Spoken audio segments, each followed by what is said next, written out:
Halo, assalamualaikum warahmatullahi wabarakatuh. Jumpa lagi. Setelah kemarin saya membuat video yaitu mengenai cara menentukan polaritas pada loudspeaker, mengenai negatif dan positif. Setelah ragu mengenai pergantian voice coil pada sebuah loudspeaker, dan diteruskan bagaimana cara menentukan rangkaian seri dan paralel pada sebuah loudspeaker yang terhubung power amplifier.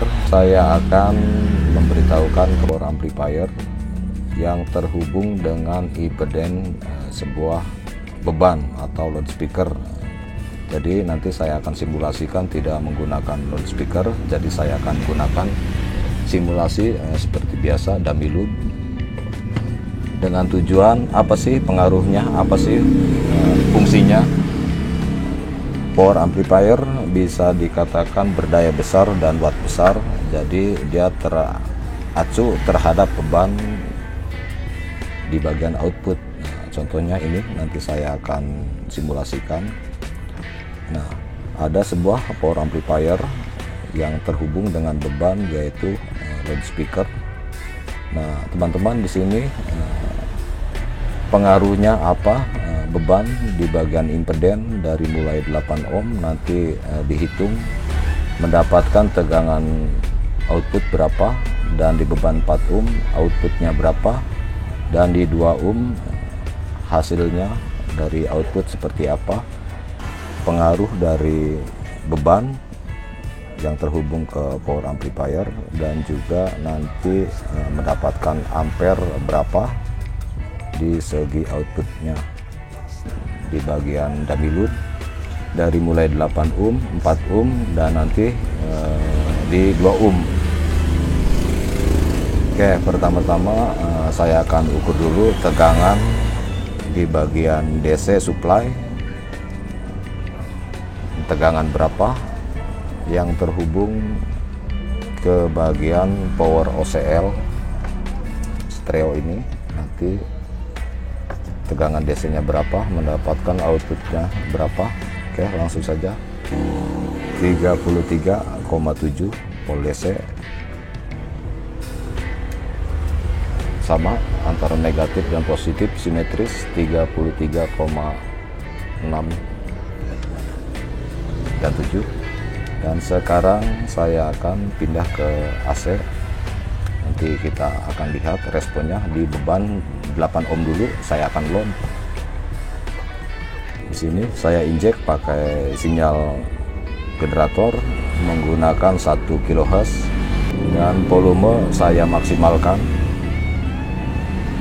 mendapatkan tegangan 26 volt AC output sebelum di load. Sekarang kita akan load di beban 8 ohm. Perhatikan tentang ampere, nanti drop sampai berapa volt dan mendapatkan ampere berapa di 8 ohm. Sekarang saya akan lihat mendapatkan 2,8 ampere yang sekarang di 4 ohm. Di 5 ampere sekarang saya akan load di 2 ohm, setelah tadi di 8 dan 4 ohm, sekarang di bagian 2 ohm. Nah, perhatikan dari tegangan output 26, nanti di dropnya berapa di beban 2 ohm.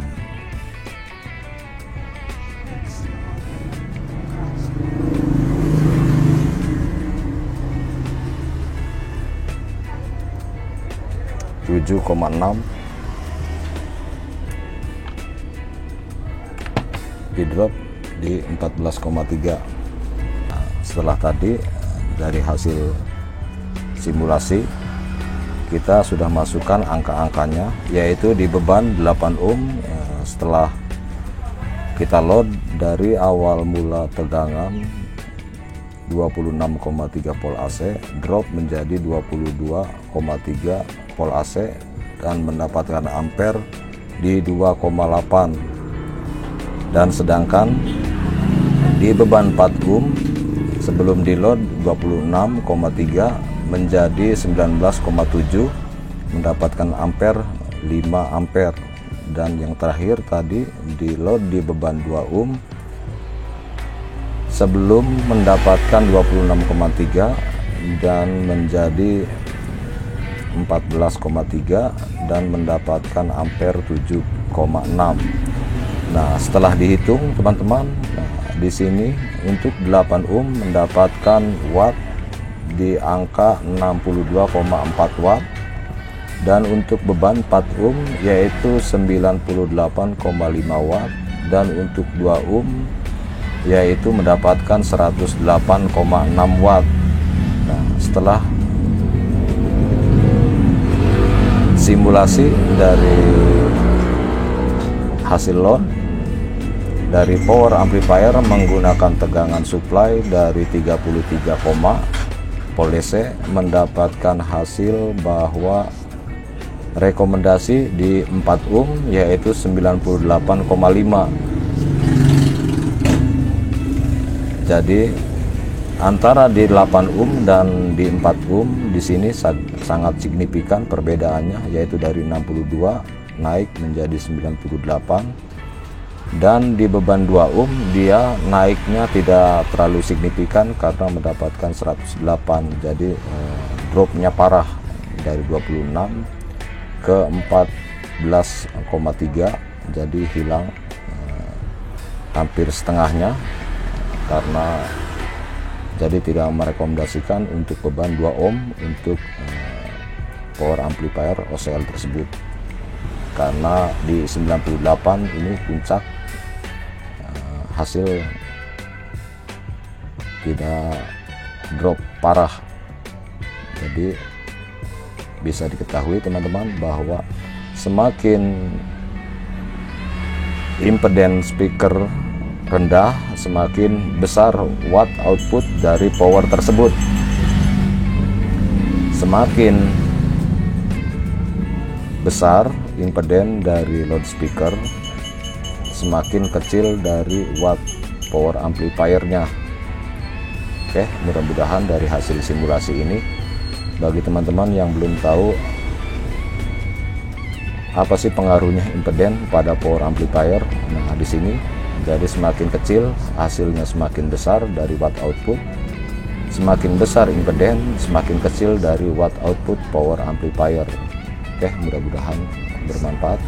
Jika ada pertanyaan silahkan tanya di kolom komentar. Saya akhiri, wassalam, sampai jumpa di video selanjutnya. Assalamualaikum warahmatullahi wabarakatuh.